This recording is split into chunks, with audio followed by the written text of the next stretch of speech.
Hi, Ken. Good morning, Charlotte. How are you? I'm good, thank you. Rise and shine.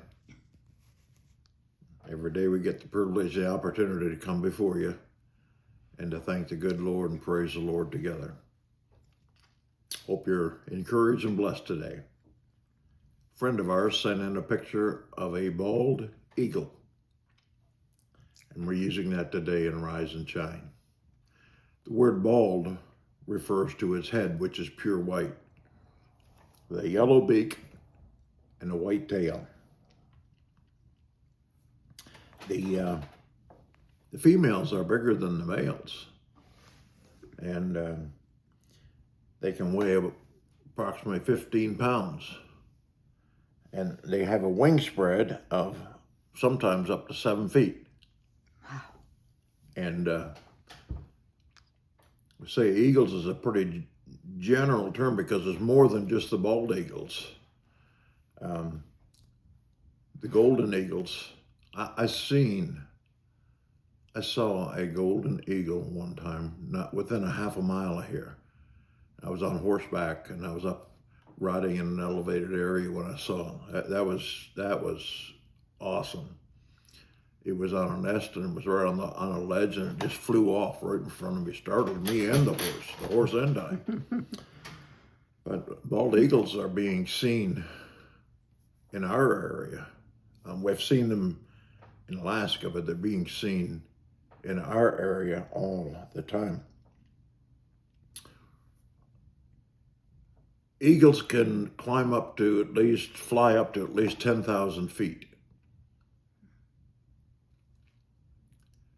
And at a range of normal flying can fly at 30 to 40 miles an hour. And can go into a dive position and dive up to 100 miles an hour into the water.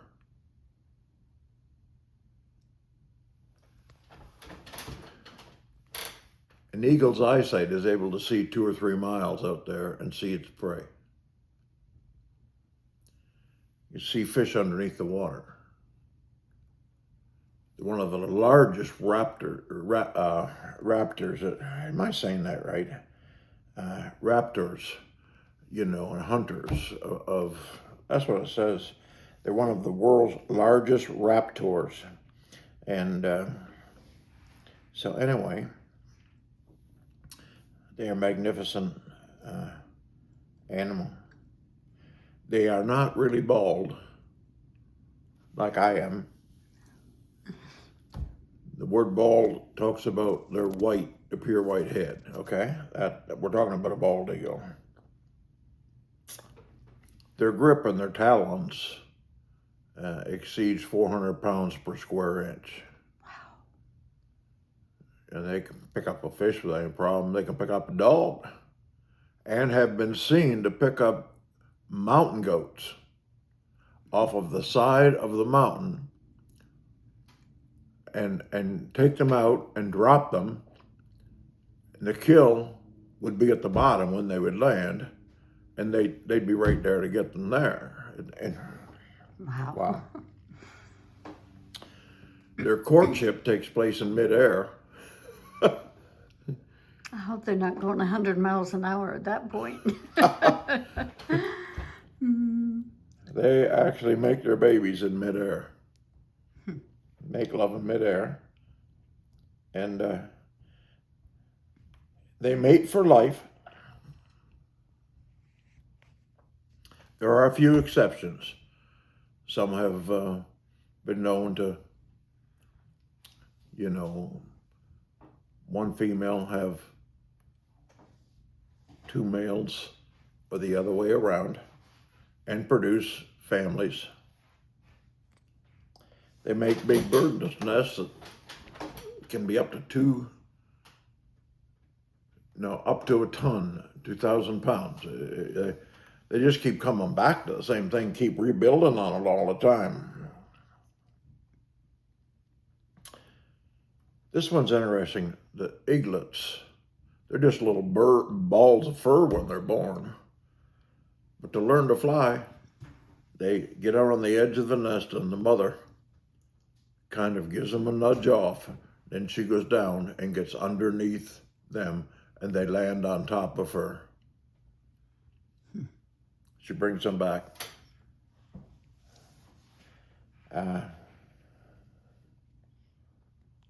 Anyway, the Bible gives us a verse, and there's a lot more about eagles than that. You know, they're interesting. They seem to eat mostly fish, worms. If you've ever seen a farmer that has plowed his field and there were worms, or has taken out manure, and a manure spreader, they attract worms. Fish is a big part of their diet. Goats, puppies and cats, that type of thing. So now let's go to the Word and see what the Word says about it. In Isaiah 40 and 31, they that wait upon the Lord shall renew their strength. They shall mount up with wings as eagles. They'll run and not be weary. They'll walk and not faint. Teach me, Lord, to wait.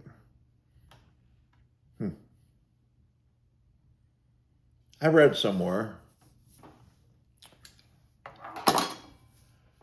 that when a storm is infecting our area, or any area, the threat of a strong storm,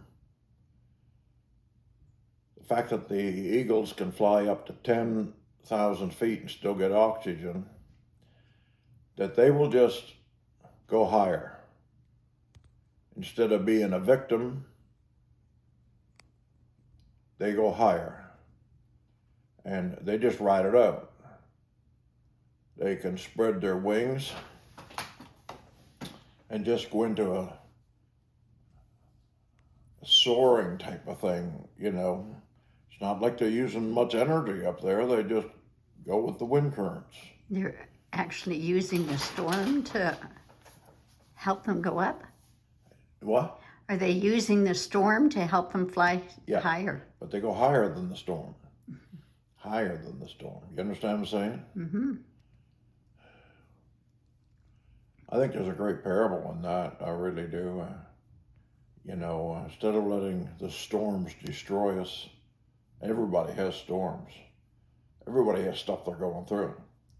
Instead of letting that destroy us, we need to rise up. We need to rise above it. And we need to be like the eagle, because it's not in the Bible by mistake. Theodore Roosevelt, Teddy Roosevelt was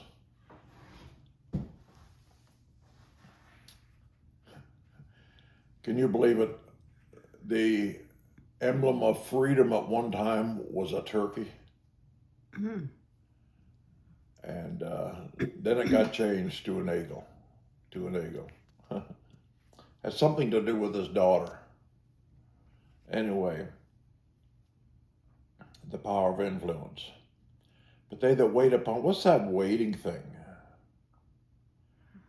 I think it means to depend on the Lord, to rely on the Lord. His timing is so important. His perfect will for our lives is really important.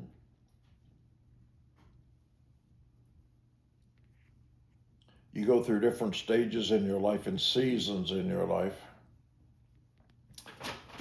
For instance, I remember when I can hardly wait to drive. I can hardly wait to get married. I hardly wait to have kids. I can hardly wait to have a nice car.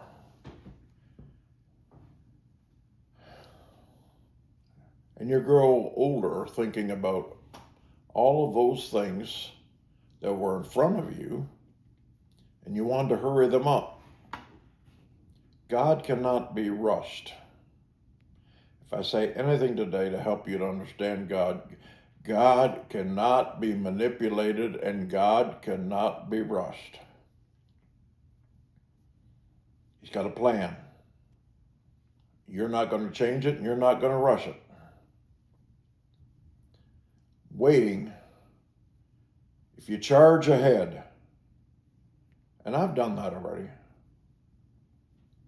In fact, I got a letter for Charlotte to type tonight. And I thought in my heart, I'll just let her read this. I got it off my heart, and I'll just let her read this. And because she tends to hold back and not rush ahead of the Lord. You can't really walk with the Lord if you're rushing ahead of the Lord. If you think you have all the wisdom about something, then you're not really relying on the Lord. If you're making decisions out of worry and anxiety, you're really waiting on the Lord. If you're complaining about how long it's taking to get a healing, you're not really waiting on the Lord. On and on and on we could go. I think you got the drift of what we're talking about.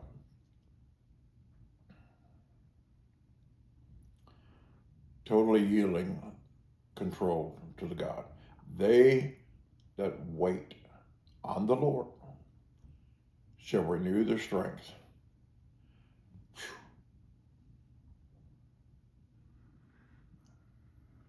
He didn't say those that go to the gym will renew their strength. Those that get pep pills will renew their strength. Those that get energy drinks will renew their strength. Said they that wait upon the Lord. My help cometh from the Lord.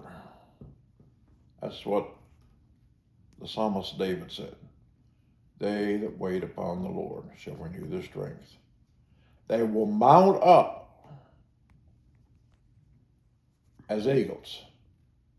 That means they'll rise above. Run and not be weary, walk and not faint. Well, walking doesn't go so good for me these days. Or me. Running doesn't go so good for me these days. But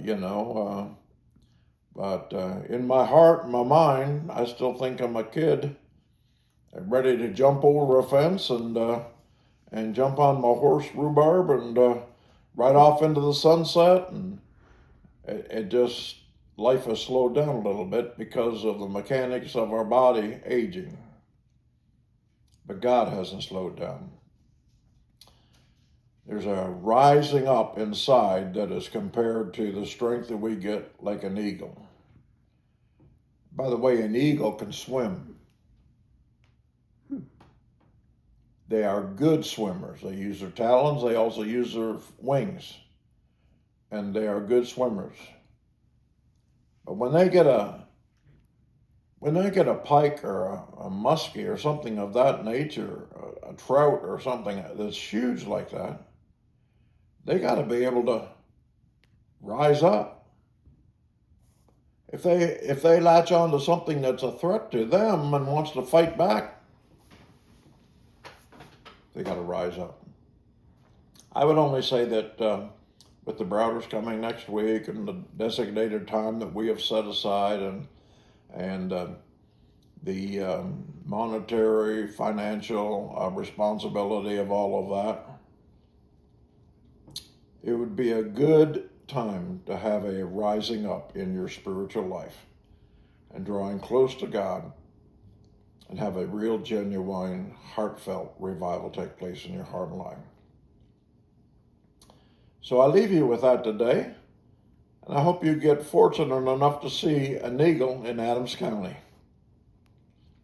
Look for them. But if you're going to see one, they're not landlubbers. You got to be looking up. Seems to me there's a message in that. I will lift up mine eyes unto the hills, from whence cometh my help. Have I talked long enough? Well, hey, Charlotte's holding the camera today. I hope that you see an eagle, and I hope it reminds you of the strength you can get from the Lord. And more than anything, I encourage you, praise the Lord. Praise the Lord. Let everything that hath breath, praise the Lord. God bless you. Have a great day.